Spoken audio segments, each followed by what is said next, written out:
Hello, Marlins fans, and welcome to this edition of Big Fish Small Pod. As always, on Big Fish Small Pod, here we like to give you all the information about the Marlins in 10 minutes or less. And we are presented by MPT College Consulting. You can check them out at mptcollegeconsulting.com. And Marlins fans, we have another great episode of my new series coming out where we'll be discussing Marlins draftees with local reporters, news outlets who had a first-hand experience at watching these players. And today's episode comes from James Madison University. It is Jack Fitzpatrick from JMU Sports News to talk a little bit about Marlins' fourth-round pick, Fenwick Trimble. Not only has easily the best name in the entirety of the draft, but with Fenwick, Jack, tell us a little bit about him. What should Marlins fans expect with him? Give us a little preview, a little outlook on him, player or person, for maybe people who didn't watch the Monarchs last season. Yeah, of course, and thank you so much for having me. Fenwick Trimble, during his time in JMU, was a baller. I mean, there's no really other way to say it. Drafted with fourth-round draft pick, 122 overall, so not necessarily coming into it with the highest of high expectations, but I expect him to make the majors eventually down the road. He can be a contributing factor for Miami, maybe a good trade piece in some sort of deal down the road. But he's a guy that came in. He can hit for average. He can hit for power. He can get on base. This last year in Sunbelt play only, he slashed 386, 444, and 746. He's the first JMU player since 2011 to hit over 350 in a single season and also have 10 or more home runs. He had 14 this year, second or third most on the team, something along those lines. And he played his best against the best competition. This year, he started the year off with a 3-hit game against Arkansas, one of the best teams in the entire nation. And last year against Florida State, he was hitting the ball well. He had some multi-RBI games in there. So when he has played against some of the best competition for JMU, he's played exceptionally well. Don't look at his summer league numbers when he played in the Valley and the Cape. Those numbers dipped a little bit, but I would chalk that up to maybe he wasn't fully focused, in summer league ball when you got other things on your mind. Yeah, and with Fenwick, I want to say maybe something that he really improved upon. I'm looking at some of his stats last season was really the ability to go out there, maybe limit his strikeouts. Last season, I was looking at it, 44 strikeouts to this year, 23. Was that something in specific? Maybe the coaching staff wanted him to do that. Was it a new philosophy, new game plan? Or maybe how did you see Fenwick just being able to cut his strikeout rate in half? Yeah, that's a great point. 59 strikeouts as a freshman, 44 as a sophomore, 23 last year. His walk numbers never really changed, though. 28 walks as a freshman, 30 as a sophomore, 29 this last year as a junior. So it's not that he was changing his approach and became this patient batter in the box. He wasn't going to stand in there and watch you throw these pitches and battle into a 3-2 count and take you, let's say, 6 or 7 pitches deep. I think he just got better barrel to bat skills this past year from a sophomore to a junior year. Less walks, less strikeouts. His on base percentage stayed around the same. So he's hitting it well. He was just getting more contact. So he's not necessarily the most patient batter, but I think he may have changed his approach in the box in terms of how can I get this barrel to the ball and make more contact? So, some more flyouts this year than in years past and maybe more ground outs than years past. But you love seeing the contact, and that is something he definitely changed going from his sophomore freshman campaigns to this last year as a junior. Yeah, and for him, what do you think maybe his teammates or coaching staff will maybe have for Fenwick, maybe his standing out point, you could say, something that maybe stands out to him, his ability to be as a teammate or in the locker room, maybe something a little bit off the field? He was definitely a leader of this team along with Mike Mancini, who just recently transferred to South Carolina. But he was kind of one of those guys that it feels like every college baseball team has that player that feels like they've been there forever. He was one of those guys. He was always quoted in the stories around the team. He was always one of the bigger voices for the team. And then on top of that, he was always one of the biggest producers. He led the team in batting average this year. He was second on the team in average a year ago. In his freshman campaign, he was sixth on the team in average, but he was the number one underclassman in terms of batting average. So he's always a guy that gets he produces, and he's one of those guys that sticks around. He could have transferred at the end of last year going into his junior campaign. He stayed around. Of course, you got to jump at a chance to go into the MLB and get into the Marlins organization, but he's a guy stuck around, and he's a leader in that locker room.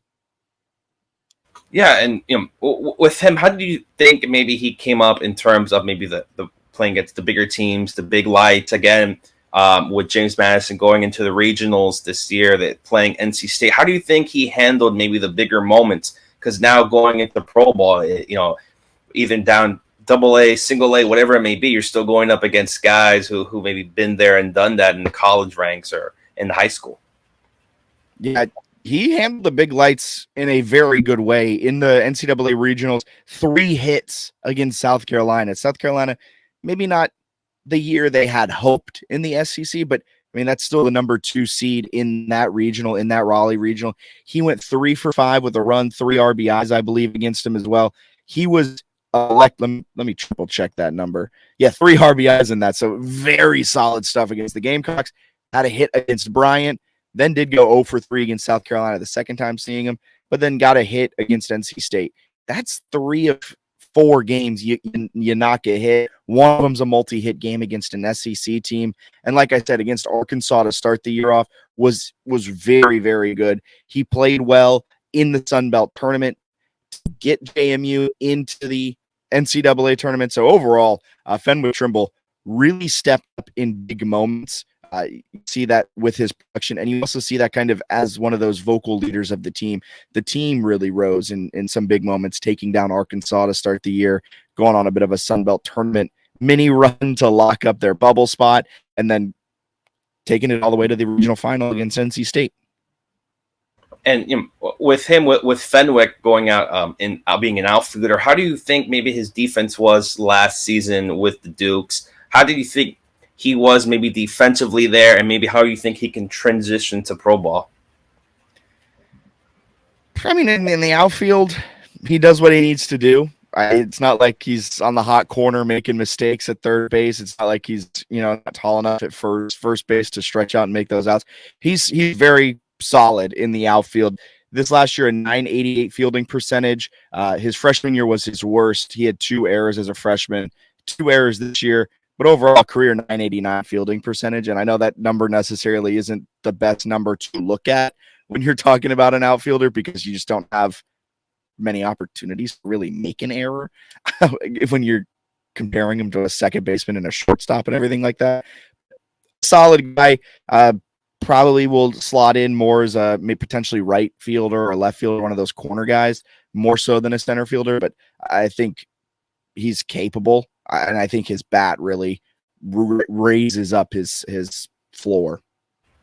Yeah, and again, looking at some of his top moments, I was recently looking up. He had a walk off, he had a grand slam, I believe, against Cornell earlier in the season. Just different ways of his ability to get things going. And how do you think maybe he came into this season? Going back to the last one, you mentioned maybe struggling a bit in the summer leagues. How do you think he maybe handled that pressure in terms of, right, scouts are trying to look at me into this season? How do you think maybe he handled pressure coming in for the pros? I mean, you mentioned summer league. I mentioned it earlier. I think he was 209 last summer with Orleans up in the Cape. Year before that, I believe he was just a shade under 200 in the Valley Baseball League with the Winchester Royals. So you get both of those are kind of top tier. The Cape especially is a top tier summer league team. So maybe there was a little bit of pressure with that. Maybe it's also just going from an aluminum bat to a wood bat. But you come into this junior year, you experience the Cape. You're going up against the best players in the nation. You have scouts at each and every one of your games. You then kind of understand how to play with that type of pressure. But I wouldn't say that Fenwick never knew how to play with that pressure. 276 batter as a freshman, 342 batter as a sophomore. He understood that each year, and there's more and more opportunities with scouts looking at him. And as a throw an exclamation point down to your junior year, 369. He had a 452 on base, 635 slugging percentage, if I'm not mistaken, all of which are career highs. Yeah, as I'm looking at the stats real quick, coming off just career highs. I think he knew he had a potential, and he went out and he played extremely well and shot up some draft boards, because I don't think he was hovering around that 122 kind of prospect mark coming into this year. Yeah, to end things off, tell us a little bit your experience covering Fenwick, maybe things you saw from him throughout his career at JMU. Could be on, off the field. With Marlins fans here may not know too much about him. What were some things that really stood out to you during his career at up in Virginia? Yeah, well, going from one Marlin to another Marlin, his head coach at JMU was Marlin Eichenberry, so kind of a funny thing to bring it all together. With Fenwick Trimble, he was just a dude that would always produce. You could count on him wherever he was slotted in the lineup, and that was something that wasn't necessarily always the case with JMU baseball. They've had some of their struggles. They haven't been kind of as great as I think JMU fans would have hoped. But Fenwick Trimble has always been that guy. You saw flashes of it his freshman year when he hit 7 home runs. He had another 12 doubles, batted 276, starting 52 of 52 games as a true freshman. So you see that. You see him producing in the Sun Belt. You see him producing in the CAA, and you get really excited about what his potential is. And I think you then see him put in the work every year. You see him bounce up his batting average. And that was the one thing that really stood out covering him, watching JMU baseball these past few years, is that he's a bat you can rely on. And in college baseball, in really any level of baseball, if you got a bat you can rely on in your lineup, that is big time for a team. Well, Jack, we had to keep it short. Again, here, Big Fish, Small Paw, at least 10 minutes. Tell these wonderful Marlins fans, people listening, where they can find you and can find you on Twitter, or maybe some of your coverage with the Dukes. Yeah, you can follow along everything Dukes at JMU Sports News. You can also find us, our home on the web, jmusportsnews.com. We just underwent an entire makeover on our website. And you can follow me at FITZ all the way, and we'll be covering all things JMU baseball. Maybe the next Miami Marlins pick here in the next couple of years. And joining us to talk a little bit about Fenwick Trimble is Catie Harper, coming from Daily News Record Sports up in Virginia. Catie, I appreciate your time to talk to me a little bit about Dukes and Fenwick. It's pretty exciting time, I know, for a lot of JMU fans right now to see Fenwick get drafted. He's kind of been that kid since he walked onto campus a few years ago that I think everybody kind of knew this is where he was going to be. So to see it now after the season that not only he had, but the JMU had, ending up in an NCAA regional, it's definitely an exciting and deserved one for him. And with Fenwick, maybe give us a little bit about his profile, how he is on, off the field, for maybe those Marlins fans who are still trying to get to know their newest player. Fenwick is, if you ask any of his teammates at JMU, they will all tell you the same thing. He is about as professional as he can be. He carries himself like a big leaguer, and he has during his time at JMU. A lot of his teammates, they don't struggle to compliment him. I was talking with Jason Schiavone, who is a teammate of his at JMU, a roommate. He also just got drafted, and Jason can kind of go on and on about how special Fenwick is and the kind of person he is and has been. And, when it comes to his playing, he is just about as steady and consistent as I think you could be in a sport like baseball that obviously can be great one day and terrible the next. I think it was like throughout this season, there were only 2 times where his batting average dipped below 300. Like, he's just always consistent. He's the kind of batter that people don't really want to pitch to, especially in big moments, because they know, it may not be a home run every time, but it could be a single that clears the bases, a double that clears the bases. He's just that consistent, and he shows up in those big moments. And off the field, like I said, he goes about it the right way. He's also really good at running the bases, and that's kind of a thing for him and the whole JMU team.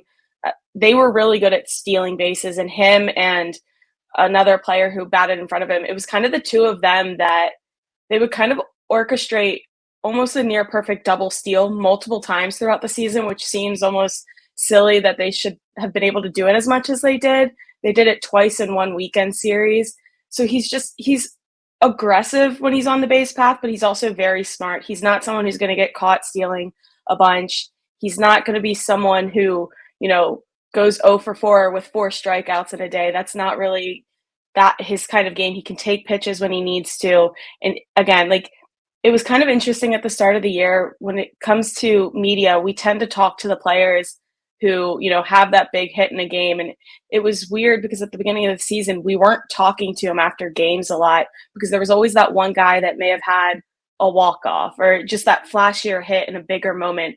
But then when we went back and looked at all of Fenwick's stats throughout the season, it was just every game, it was 2 hits, 3 hits, 1 hit, 2 hits. He never really failed to get on base. He was always just consistent every game, showing up, doing what he needed to do. And I think we all kind of saw that as the season progressed. I mean, he was a preseason All-Sun Belt member. He ended the season on the All-Sun Belt list, and he was the program's first All-American since 2011. So it was one of those seasons for him that just everything clicked at the right time, and it was just steady throughout.